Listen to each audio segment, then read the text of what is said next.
Welcome to the Want to Learn podcast. This is the dog edition where we have Misty and we have Turmeric and we have Hugo, who are all in the picture for those who are watching on YouTube. For those who are listening, well, I guess you're not going to hear much, maybe a bunch of salivating and that kind of stuff. Today we passed an important milestone, 1.5 million deaths from COVID. 1.5 million deaths. And guess what? In March 27th, guess who predicted that? Listen. My brother had a birthday in March 27th, and he had a virtual birthday party. So everybody got on Zoom. He had like 70 people show up during his 2-hour party.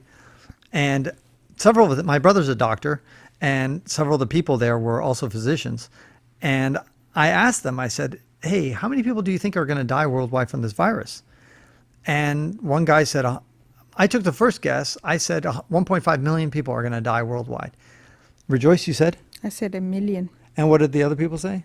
I don't remember, but one of them I think said it's about 250 or something. One guy said 200,000, another said, I think 150, one said 200,000. Anyway, I was the worst, guy. I mean, in other words, I had the worst prediction of all. In other words, the most loss of life, 1.5 million.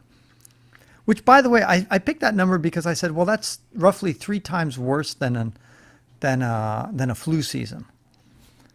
Again, don't get all over me saying, it's not the flu. The coronavirus is not the flu. It's a different thing. Okay, yes, I understand. But I'm using it as a point to say that we as a global society put up with roughly 500,000 deaths from the flu every year, year in, year out, all the time.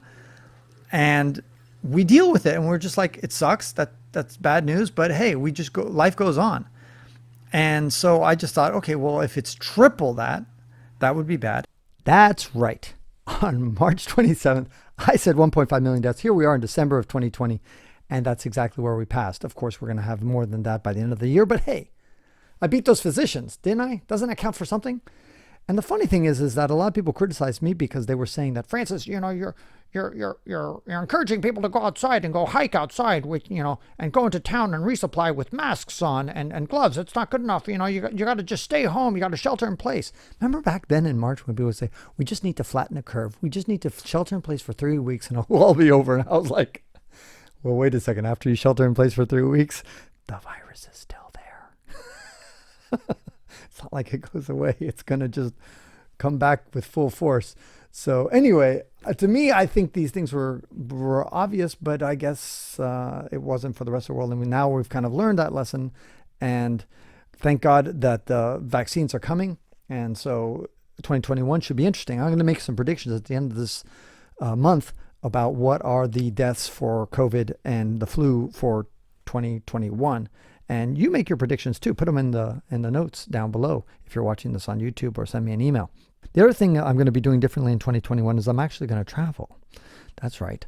I'm going to go. I have 3 different options I'm toying around with, and tell me what your input is. Number 1, I could go to Pakistan or maybe like Armenia or Lebanon or one of these places that are in the Middle East that are open to travelers. And those countries I just named are some of those countries.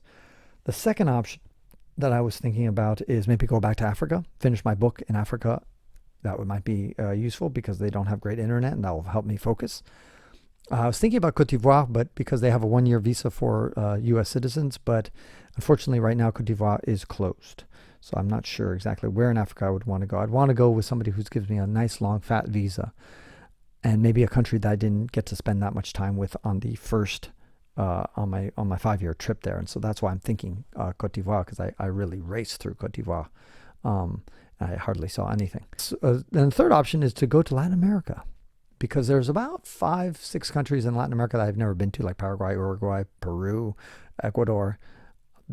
And of course those countries up in the corner there with Suriname and French Guinea, whatever they're called.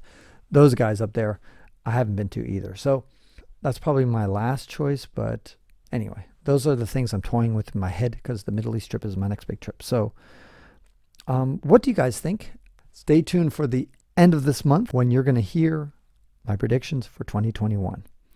And you're also going to hear a recap of how I did for my 2020 predictions and how I still feel about the predictions I made for the decade of the 2020s. That'll all come at the end of this month. Until then, please write me a review, give me a thumbs up to this video, subscribe, hit the notification bell. You know the drill. Thank you so much. This is Francis Tapon, thanking my patrons at patreon.com/ftapon, and I'm encouraging you to wander and learn.